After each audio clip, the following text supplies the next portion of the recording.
เดี๋ยวพวกเจ้าอันยูทูบเบอร์ใหม่เพิ่นอยากได้อันนี้เพิ่นเอิ้นยังก็ไม่คอน เพิ่นอยากได้ไมคอน ไม่คอนกัน เพิ่นเข้าไมคอนเพิ่นสิไปถ่ายยูทูบพวกเจ้ามึงซอยใครนะไมคอนเพิ่นว่าต้องเอาไมคอนให้ค่อยเพิ่นวันนี้นะไมคอนเพิ่นน่ะ อันนี้นำไม่คอน เซลฟี่สติ๊กเพิ่นน่ะ ก็สิไปขอไม่คอนก็สิไปถ่ายคลิปก็จะไปขอไม่คอนน้ำมันเขานี่นี่นะ โอ้ยไมคอนโอ้ยพูดแหน่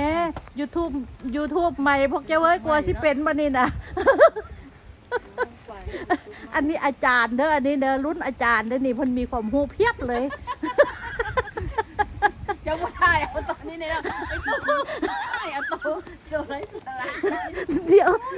อันนี้นี่ได้หัวกันแตกตึมเริ่มเห็น YouTube ใหม่นะทั้ง3-4คนนี่ตู้เอ้ยคือออกแล้ว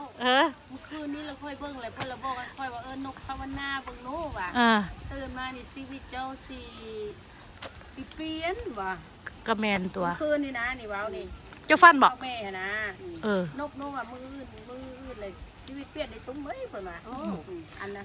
บางทีเงินนั่นลอยอยู่ทั้งขากันลงมาให้โตนะอีนี่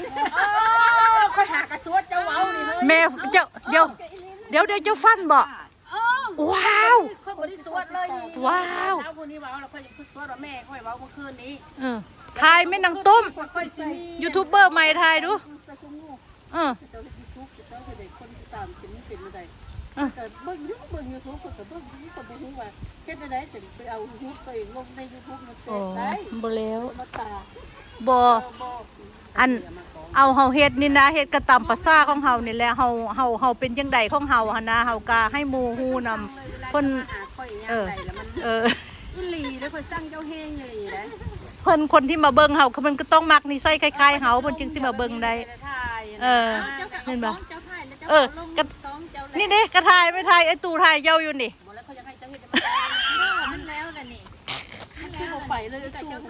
เอาบ่เป็นหยังมัน Wi-Fi บ่มีเจ้าก็ถ่ายไม่ได้อยู่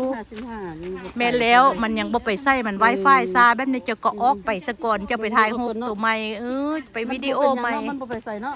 ก็ปล่อยมันโหลดมันคันไปบ้านพุ่นแล้วมันจึงโหลดไหวเนาะจะมาโหลดอยู่นี่ Wi-Fi มันก็ซาเด้อันนี้มื้อพี่ถ่ายก็ถ่ายกันไปถ่ายกันมานี่ได้ม่วนบ่ล่ะมือใหม่